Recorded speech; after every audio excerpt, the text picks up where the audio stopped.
She was a normal child at age 1. And on November 28th, she had 28 grand mal seizures. We didn't have any idea what was happening. And she became very brain damaged. The doctors would say, you better put her away because she's going to ruin your family if you don't.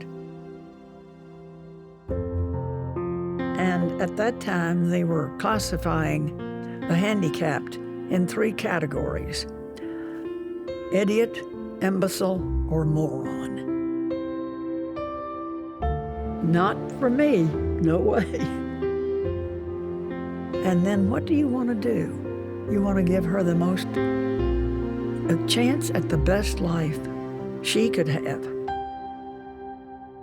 Dr. Kephart from Purdue referred to it as, we're going to teach them to play with the cards they've been dealt. Not try to change the deck of cards, but take it and go with it. And so that was the premise on which we began to work. But it's, you know what they say, little drops of water and little grains of sand make the mighty ocean and the great big wide land. When you go into the hospital to have a baby, you expect to come out, hand out cigars, and to celebrate. You don't expect to hear the doctor say, I'm sorry, your baby was born in cardiac arrest. As the dad of a special needs daughter, a lot of times, honestly, it's hard to even see beyond the rest of the day. You're just trying to get through the day or the week. You're trying to survive. And when you do think way off in the future, it's pretty daunting. And of course, in the back of your mind, you're also thinking about, what does this mean for my future? What is life going to be like? You have a vision and a plan for what you think life is going to be. And when you get this curveball, right now, you are thinking about everything he can't do or won't be able to do. And pretty soon, all you're gonna think about and celebrate more than you have ever celebrated with any of your other children, what he can do.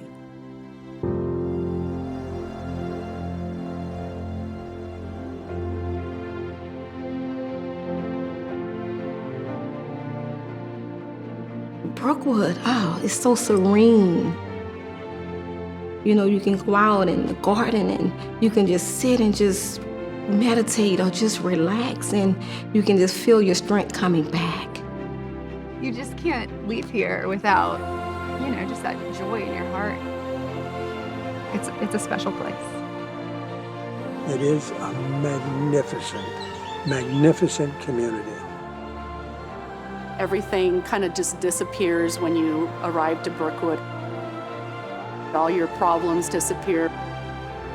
I think Brookwood is a little piece of heaven. And I like that. I think it is. I don't know what heaven's like, but it's pretty darn nice here. The thing that caught my eye, that kind of blew me away, is we walked through the dormitories in the middle of the day, and there was no one there. I mean, you kind of imagine a group home with a bunch of people sitting there watching television, and there was none of that. When Madeline comes home and she's telling me, I did cutbacks, I planted plants today, I work with Michelle and Robert and Janice, and she's just like, it's almost like she can't get it all out. And then she'll, of course, tell me what she had for lunch. They get to really showcase their talents. And the cafe is always booked to the gills because the food is fabulous. We have about 5 to 6 citizens per day. They come and help us out. We have a lot of duties here in restaurant business. I am a head expediter. From busing to being hostesses, servers. Well, I like to work in the Brookwood Cafe because I love the food and it's great to make things. It's a lot of fun. When people choose to come here to the Brookwood Cafe, they get to see all that hidden talent. It's full of compassionate people. I have 250 wonderful and blessed friends. Really an amazing feeling you can feel every day, and that's the best reason to come to work. I love my people here, what I work with, and what I do. My most favorite things I love is rolling silverware and helping my customers. This building has our crafts. So right now it's ceramics, and they work on from ornaments to platters to crosses to outdoor items. I get to do this. I like being in the shop. The teachers are so kind and friendly. It's overwhelming, you know. And I wash the wires with water and tie them together like this. And then we have our stone casting studio. And the staff at Brookwood guiding them and leading them and teaching them. Right now I'm painting a pine tree with a cardinal. This is one that I just painted today. I love to do it.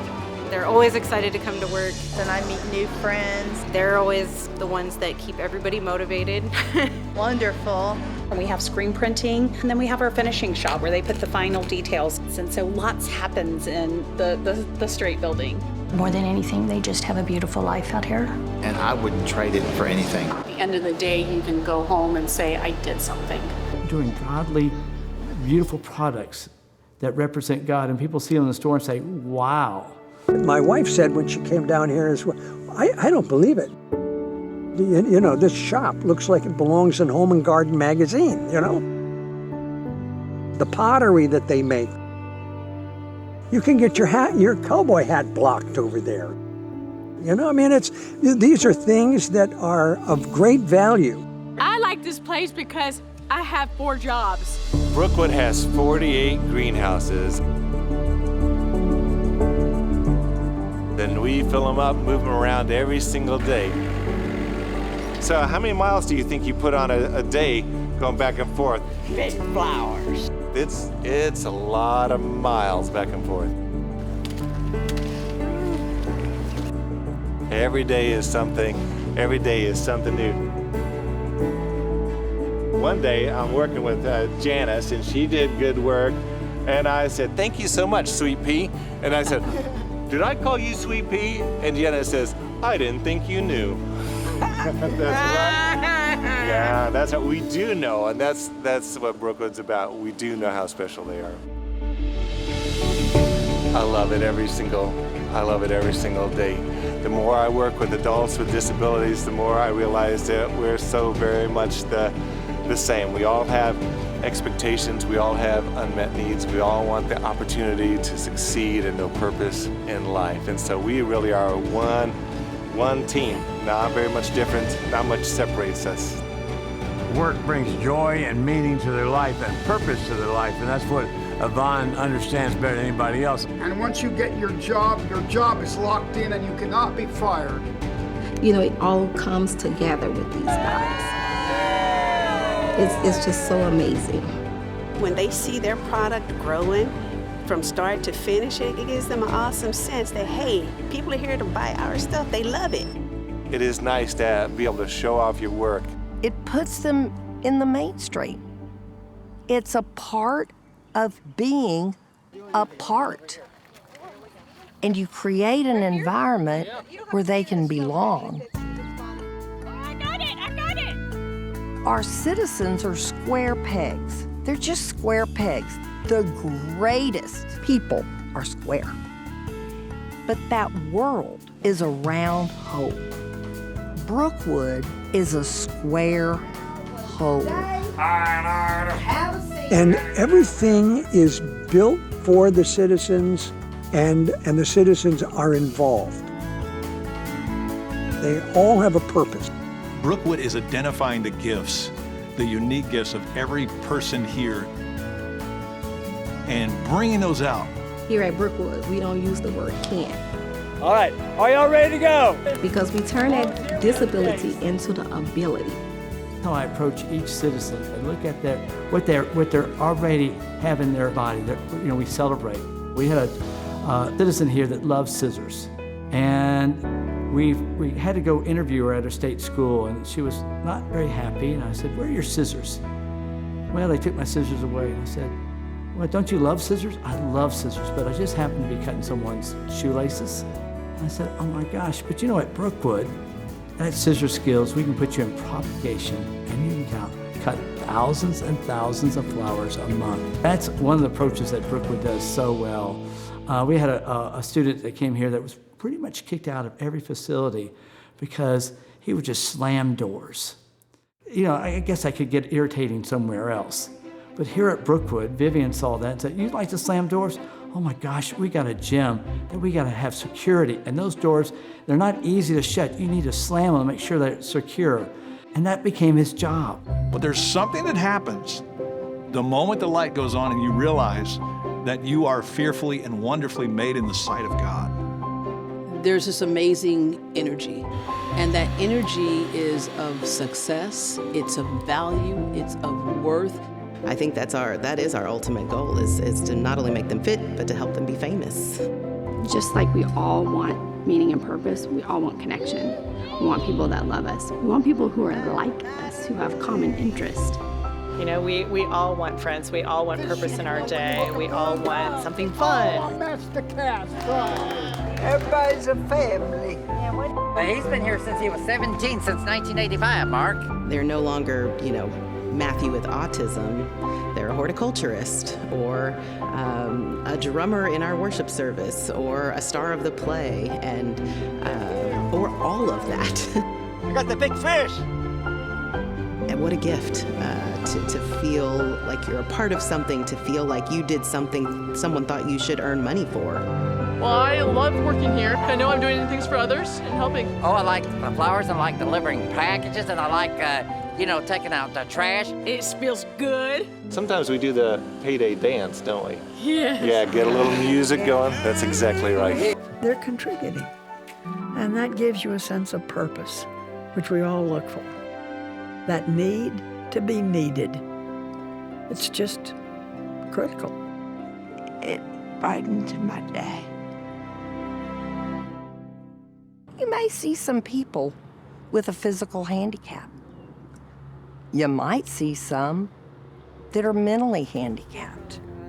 For my friends. But I challenge and Brookwood family to find one that is spiritually handicapped. Bless us, O Lord, and these are gifts. Keep blessing us and blessing. Thank you, God. We love you, God. Amen. We just feel that God has called us to serve beside just his most beloved. And Proverbs 31:8, speak for those who have no voice. When Matthew was talking about Christ, some of his last words to the disciples, and he said, the king will say, what you've done unto the least of these, you've done unto me. I think reveals a little bit of the heart of God for those that maybe the world has cast aside. That he has this lesson for all of us to see value where others have forgotten, because God is doing eternal things in places that maybe surprise us. Our citizens' faith is very important to them, and worship is a staple of our community life, and that's the way they want it. Joy and opportunity. And our citizens know how to worship, and it's a lot of fun. And it's all about worship and hearing the music. It's all about feeling the music. Worship the Lord. And that turns into the perfect, just every movement is all about God. There's a Christ-like childlikeness that our citizens often exhibit. There are times in worship here at Brookwood, more than anywhere else I've been, where it feels something like the Garden of Eden. It feels like the kingdom of God. Like I'm just getting a little taste. And if you ask any one of those citizens, what's that big chair over there? What's that for? That's God's chair. I think there's something that's really, really special from an eternal perspective that's happening here.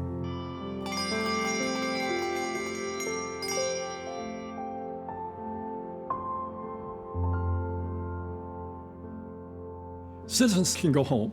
They're adults, but they can go home and see their folks and all.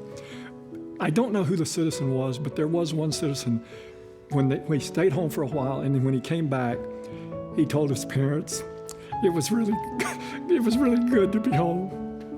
When they drove onto the campus, he just said, it's really good to be home. And that's very typical of the citizens that live here. It's a pretty special place. And I don't even want to think about where my son would be today if he didn't have Brookwood. You know, Brookwood, it's hard to describe in words, really, what Brookwood means to me. It's more of a heart thing, you know? It really is. Just having the peace and the comfort of knowing that our only son will be able to be well loved and taken care of and live a happy and productive and purposeful. It's a word they like to use here a lot, a purposeful life, especially when his dad and I are no longer alive. So there's a huge gift that Brookwood brings to our lives and to me as his mom. I can paint you a picture. A man comes, and here he goes again. You can kind of feel what he's feeling. And empathy does help in this world. But you feel it, and here we go again. I'm going to see another doctor. Realizing his parents care so much, they're trying everything. And here it is. But you know what? Now this is going on in his head, you think. I went over there and I saw some work. And I saw people doing things, but I can't do that. But he was sitting and you saw the back and his head was down and he was giving off vibes saying, I'm no good. I can't do anything. And so we said, well, would you like to volunteer here? So he volunteered for a few days. Magic happened. He found that word you're asking about, purpose. And he began to walk tall. He had this thing on his face called a smile that the parents hadn't seen in ages. And he was somebody. He was ready. And he turned to me and said, do you have any more work? I'm ready. That said, I'm important. I have purpose. I have found a niche. You won't believe it, and strange as it sounds, extraordinary magic follows you around, and the camera can't catch it. You won't see it in the mirror. If I say look behind you, you turn around, it disappears. But I see it, I see it, I swear I do. I see extraordinary magic in you.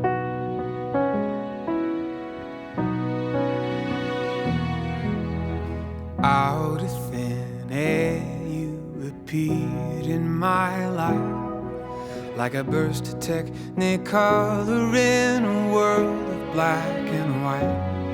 When my heart was locked inside a box, you reached inside, and now I see my future when I look into your eyes. I see it, I see it, I swear I do. I see extraordinary magic in you. I'm in awe at it. It's just something that you're a spectator. And watching this unfold, it's just awesome. It's beyond awesome. Love's nothing short of a miracle. But it's one of God's miracles. And we are spectators that He's drawn in to be participators. And what an honor, what a blessing. That's truly what you think. I see it, I see it, I swear I do, I see extraordinary magic in you.